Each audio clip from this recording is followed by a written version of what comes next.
Hello and welcome to my latest video. In this one I'm going to show you how I produce those little planet pictures, the ones that are a circular rendition of a landscape. So in order to do that, I've come to this canal bridge over the Oxford Canal because it will lend some very nice leading lines into the picture. Now from here I can see both directions along the canal and also both directions across the adjacent fields. So what I've got set up so far is my tripod here, which I've made sure is leveled with the bubble on the actual tripod itself. I have my camera on the top here with a 16 to 35mm zoom lens attached at the 16mm end, so very wide angle. I've got it slightly pointing down on purpose so that I get more of the foreground in the finished pictures. As far as the settings for the camera are concerned, I've put everything in manual. We want to be able to maintain the same exposure as I swing the camera around to produce the panorama. So everything's set in manual. The sky at the moment is fairly overcast, but there are the odd patch of blue sky through there, so we could get some variations in exposure, which you really don't want. You want to make sure that everything stays the same. So to get started, what I will do is just frame up the first of the images, and then I'll show you how I produce the panorama.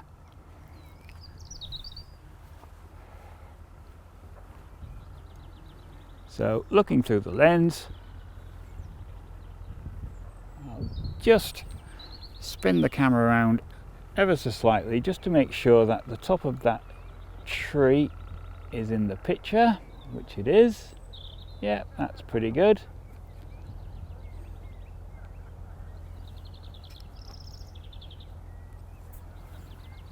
We'll check the exposure again. It's looking fine. And from here in, it's just a case of taking the pictures and spinning the camera around. So we'll go for the first one there.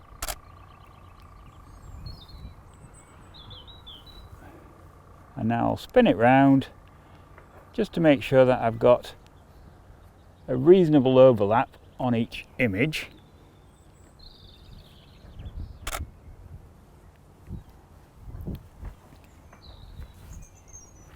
There we go.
Round we go.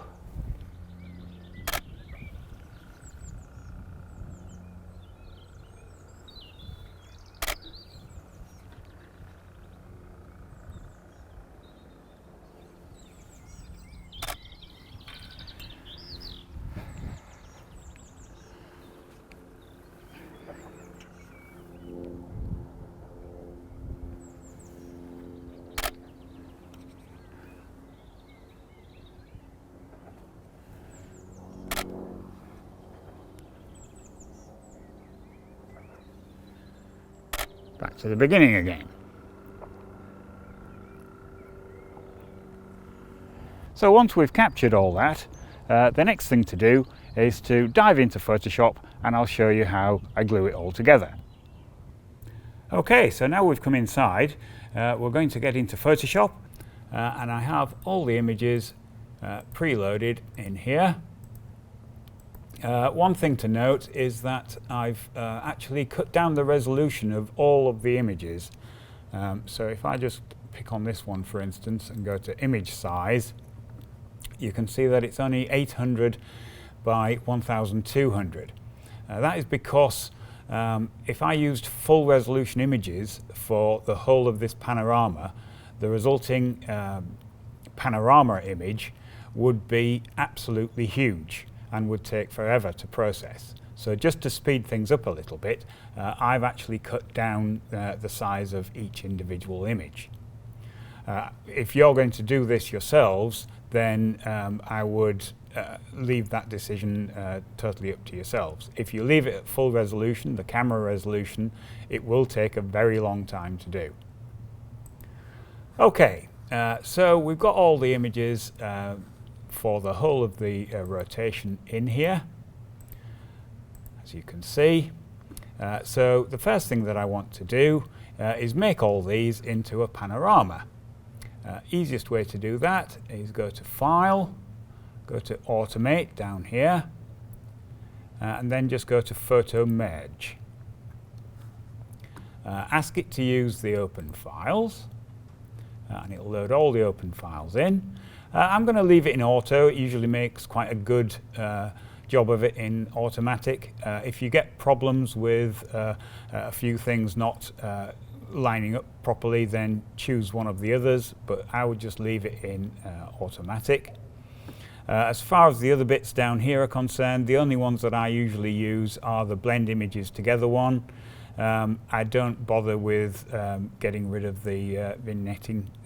There's a small amount of vignetting on a 16mm image, but nothing to write home about, so I just leave it as it is. So with all that set, just click on the OK button, and that will go away and sort out all the images for you. So what it's doing at the moment is just making them all into a stack, and then once it's done that, it will start to align them, and then once it's done that, it will start to actually generate the panorama itself. And there we go. And as you can see from this, it hasn't made too bad a job of it, really. I think that's pretty good. Okay. So all of these are the individual layers that it has produced with the associated mask. So the next thing to do would be just to flatten all this lot. So if you just right click on here and go to flatten image, that will just flatten the whole thing into one like that. Right. So having done that, we'll just have a little look around just to see if there are any glaring errors. I don't think there are. You can see that I've cut down the resolution. You can see that it's starting to pixelate at that magnification. If I just take that back to 100%, we'll have a bit of a walk across the bridge. There we go. Always pays just to check the image, but that doesn't look too bad at all to me. Okay. Right, now the next thing that you need to do is just align the extreme ends of this image. You can see that at this side I have this pathway which is going through the field, and then at this end I have the same pathway. Now, in order to make the rest of this process work properly, these two need to be aligned quite precisely. There are all sorts of different ways to do this, but I find one of the simplest ways is as follows. If you just go to Filter, come down to Other, you can actually offset the whole image sideways. So I've got this offset to 2000 pixels, and as you can see, if I turn the preview on and off, what it's done is just wrap the whole thing round. So this was the edge, and now the edge is a perfect match on each end because I've basically just chopped that end of the picture off and stuck it in the middle. So having done that, I'll just click on OK. Now, once that is done, the next stage would be just to overlay this half, if you like, on here, line these up fairly accurately, and just erase the bits that you don't want. So if I go to selection there, and I'll just select all that and go edit, cut, and edit, paste. And now if I change the opacity here to about 50%,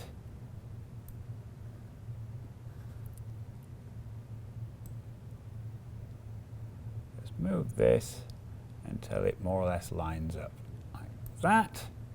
This is the bit that I'm using as a guide, just to line the two parts up together. If I just zoom in a little, actually, like that, I can just use the keyboard keys with the move tool selected just to get these precisely in line. I'm only using left and right. I don't want to alter up and down. There we go, something like that. Okay, so with that lined up, just zoom back out again so I can see what I'm doing.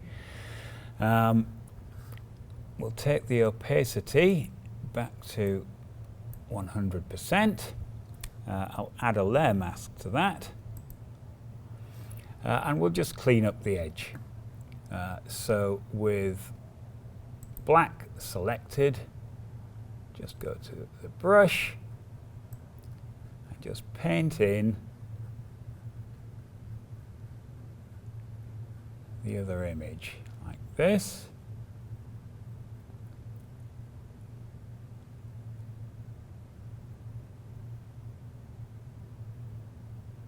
I'm just using the grass as a bit of a guide.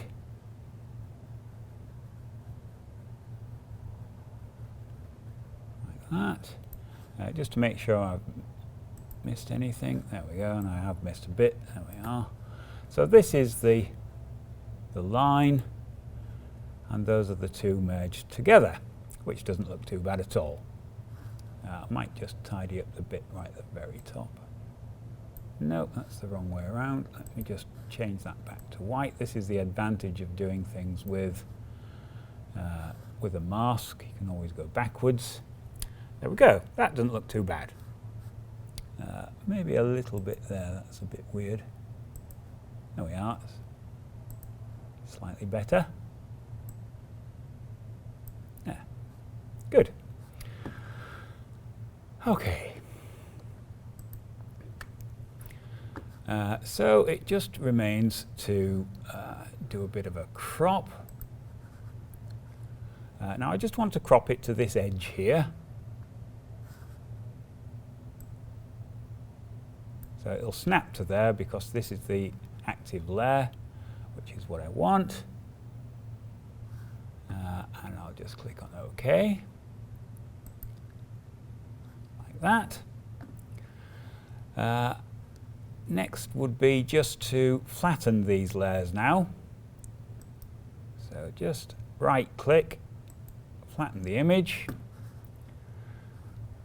Okay, now I think compositionally it would be an idea just to cut this bottom edge off. So I'm just going to do another crop. about there somewhere. Yeah, something like that. Just OK that. There we are. That is our starting point. Now, having got this far, what we need to do now is just start making the distortions ready to make the whole thing into a little planet. So the first thing to do is to square up the image a little. So if I'm going to image size here, I can see that the width is 3,000 and a bit, 3,600 and a bit.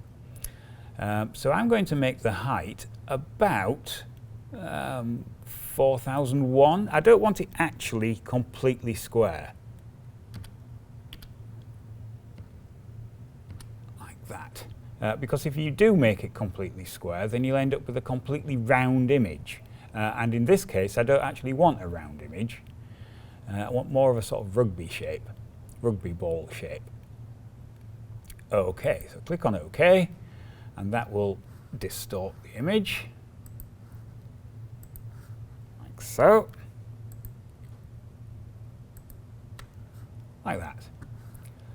So the next thing I want to do is just turn that upside down. And then with this upside down, go to Filter and Distort and Polar Coordinates.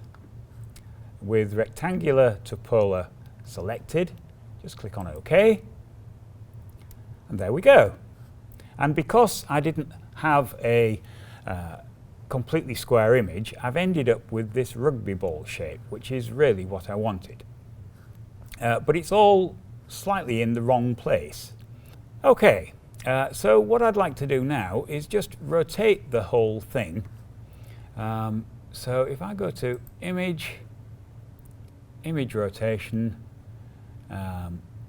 arbitrarily, let's go for say 90 degrees to start with. That's not bad. Yeah, I think that's actually quite good as it is. So with that rotated, so I've got the canal at the top and bottom, what I'd like to do next is just address the bit in the middle where you've got this this pinch. So if we go back to the original pictures that made this up, if I just go through these, here we are, we've got one here which is heading towards the JCB in the background. So if I just use the selection tool and grab the bottom part of that, and then edit, copy, go to my new panorama, just make that a bit bigger so we can see what we're doing, go to edit, paste, that will paste that into the middle for me. I then just want to go to free transform, which will just allow me to rotate that round. And I'm just going to very roughly line that up with the center. Now don't forget I've got this set to free transform, so I can stretch this out a bit. So I will, just like that. Yeah, that's not bad. I might make the whole thing actually slightly bigger.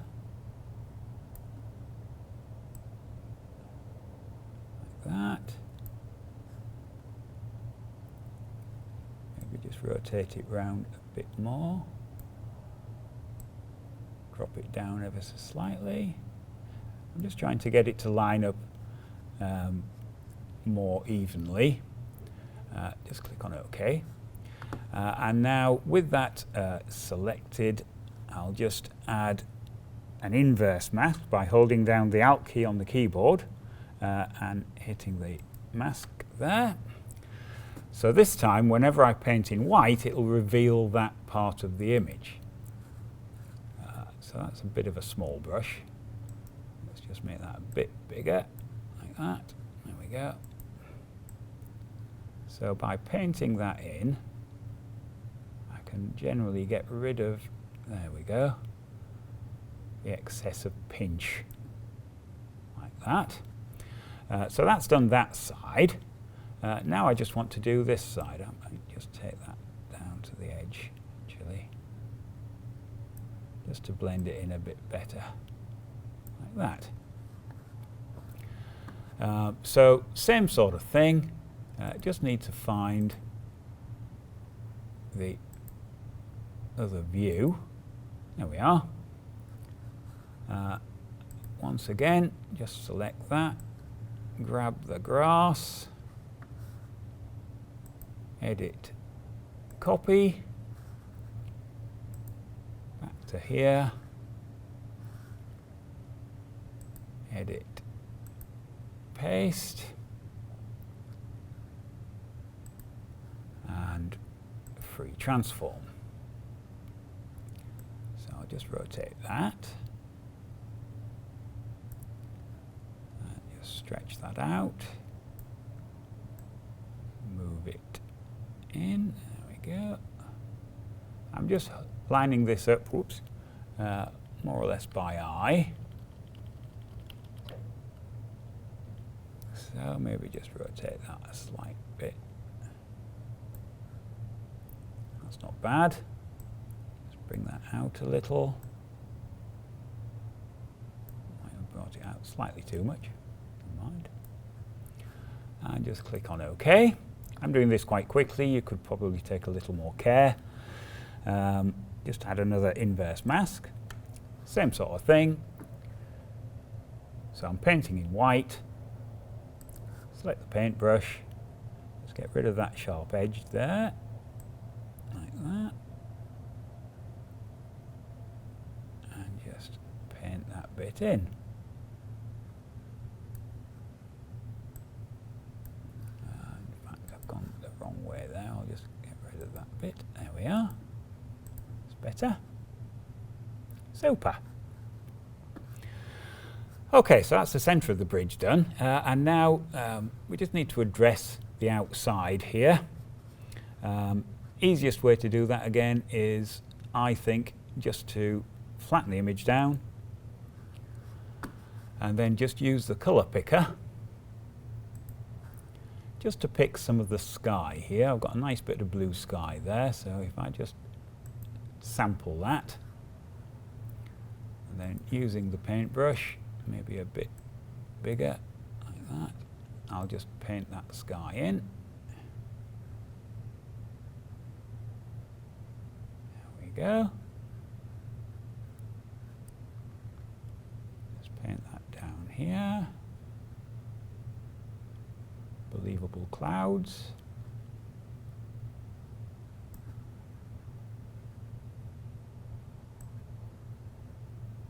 And just round the top.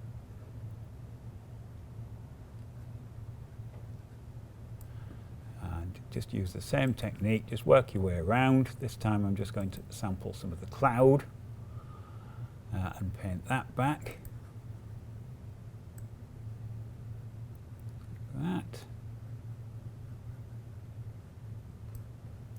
And again, just on the edge.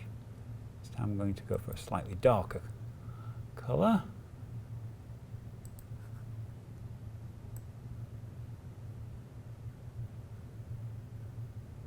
There we are. And just work your way around the edge, filling it in, there we go, as necessary.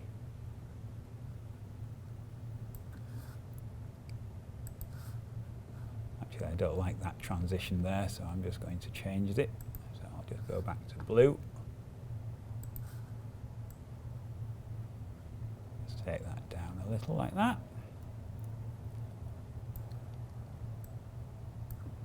There. And just at this side.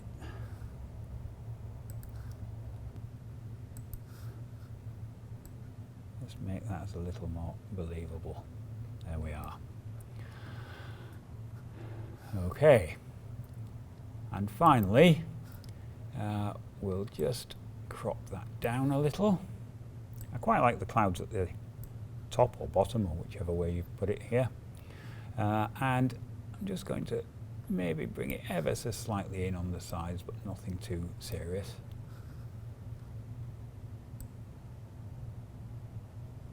There. Click on OK. And there we have it. So that is my idea of a little planet. Now I hope you've enjoyed seeing all that, and if you like seeing all these sort of things, do click on the other images as they appear, and don't forget to subscribe. Thank you very much. We'll see you in the next one.